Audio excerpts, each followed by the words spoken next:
ఈ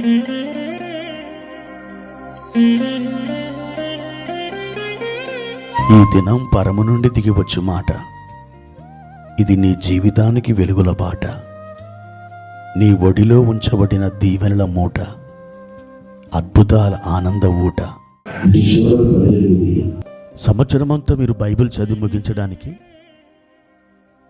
మీరు చదవలసిన లేఖన భాగం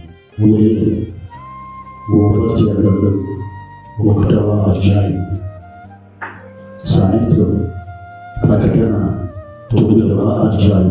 ప్రియమైన దేవుడారా, ఈ ఉదయకాల సమయంలో ప్రభు కృప మీకు తోడైనగాక. ఎలా ఉన్నారు? బాగున్నారు కదూ? దేవుడి ప్రసన్నత మిమ్మల్ని ఎల్లవేళ ఆవరించి ఉంటుంది.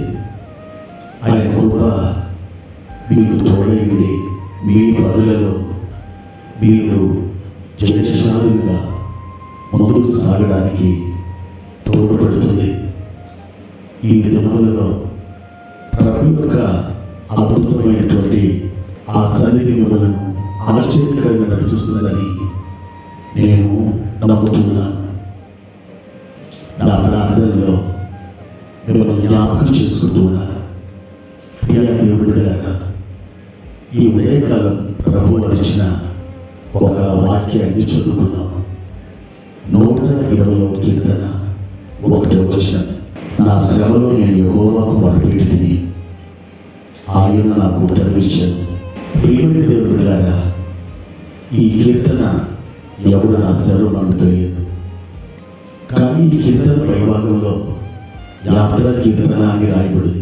దేవుని యందు అద్భుతమైన విశ్వాసం భక్తి కలిగిన ఒక కీర్తనకారుడు ఈ కీర్తనని రచించుకుంటాడు.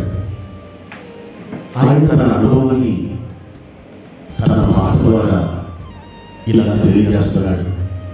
నా శ్రమలో నేను యెహోవాకు మొరపెట్టితిని, ఆయన నాకు ఉత్తరమిచ్చాను. అవును దేవుడిలారా, ఆ భక్తుడికి ఆ శ్రమలో ఎవరు తోడు నిలవలేదా? బహుశా కొంతమంది అతన్ని విడిచిపోవచ్చు, లేదా అందరూ కూడా అతన్ని వదిలేయవచ్చు.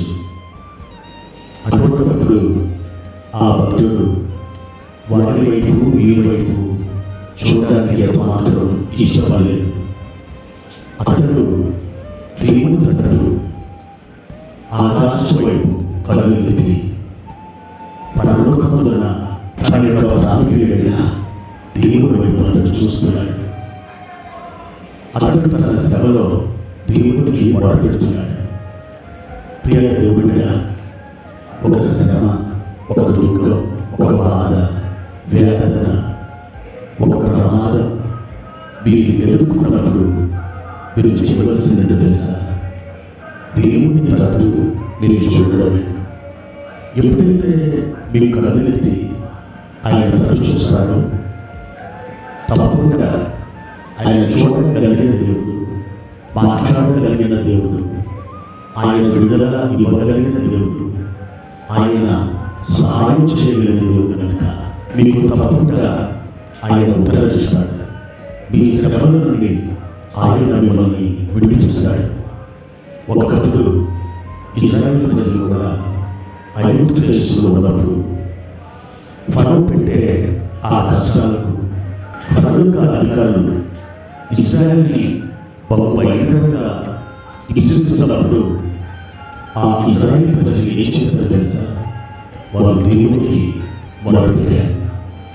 ఎప్పుడైతే వారు దేవునికి మొరపెట్టారో పరలోకమందున దేవుడు స్పందించాడు. వారి దగ్గరికి చూశాడు, వారి దగ్గరికి దిగి వచ్చాడు. వారి కొరకు ఒక సమర్థుడైనటువంటి నాయకుడిని ఆయన అభిషేకించాడు. ప్రియమైన దేవుడిలాగా, ఆ రీతిగా మోషే ద్వారా ప్రజల్ని విడిపించి తమ పితరులకు వాగ్దానం చేసిన పాలు తెరలు ప్రవహించే దేశానికి వారిని తోడుకుని వెళ్ళాడు. ఎవరు కూడా వాళ్ళ జీవితంలో అటువంటి కార్యాన్ని జరిగించలేదు. ఐగుప్తు దేశం నుండి విడుదల పొందడం అంటే అది అసంభవం, కానీ దేవుడే చేయగలిగిన ఆ కార్యాన్ని దేవుడే దిగుమతి చేశాడు. అలా చేయడానికి వారు చేసినటువంటి పని తెలుసా? ప్రభు సన్నిధిలో నిండు పిలిచారు, ప్రార్థించారు. ఇక్కడ కీర్తనకారుడు కూడా తన శ్రమలో నిండు పిలుస్తున్నాడు, ప్రార్థిస్తున్నాడు. వెంటనే దేవుడు అతనికి జవాబిచ్చాడు, అతని ఉత్తరించాడు. ప్రియ సహోదరి సహోదరుడా, మీ జీవితంలో కూడా ఒక ఇరుకైనటువంటి పరిస్థితులు కూడా మీరు ప్రయాణం చేస్తున్నారా? మీరు మనసు తట్టు చూసి అవమానాలయ్యారా? వ్యాధి చెందారా? ఇక నాకు సహాయం దొరకదు, నా బ్రతికితే అని మీరు వాపుతున్నారా? ఒక మాట దేవుని వైపు వెళ్ళండి. ఆయన సన్నిధిలో మీ హృదయాన్ని కొలిచి ప్రార్థించండి. నిశ్చయముగా ఈ కీర్తనకారుడికి జవాబిచ్చిన దేవుడు మీకు కూడా జవాబిస్తాడు. ఇక్కడ ఆ కీర్తనకారుడి గురించి పరిశుద్ధ గ్రంథంలో ఎందుకు రాయించారో తెలుసా? నీవు అటువంటి పరిస్థితులు కూడా వెళతామని ఆయన తెలుసు. అందుకే ఆ మాట నీ కొరకు రాయించాడు. నా సన్నిధిలో మొదలుపెట్టు, నేను కుదరస్తాను. నువ్వు నిశ్చయముగా విడుదల పొందుతావని ఈ ఉదయకాల సమయంలో ప్రభువు నీతో మాట్లాడుతున్నాను. మరి ఆయన సన్నిధిలో ప్రార్థించడానికి నువ్వు సిద్ధంగా ఉన్నావా? ప్రార్థన. ప్రియమైన తండ్రి, మీ ఘనమైన నామానికి వందనాలు ప్రభువా. ఈ ఉదయకాల సమయంలో మా తండ్రి, నీవు మమ్మల్ని ఎదగలను పిలుస్తున్నావు. మా ప్రియులు ఈ ఇరుకైన పరిస్థితులు కూడా, ఏ వేదన కూడా వారు సాగి వెళుతున్నారు. మీరు ఎరిగిన దేవుడు ఆయన. ఒకసారి మీరు వారి తరపు తిరిగి వారిని ఆదరించమని, వారిని విడుదల చేయమని, వారికి సహాయం చేయమని నేను వారి ప్రార్థిస్తున్నాను. మీ కృపతో మీరు బలపరచండి. యేసు నామమున ఈ ప్రార్థన తండ్రి, ఆమేన్.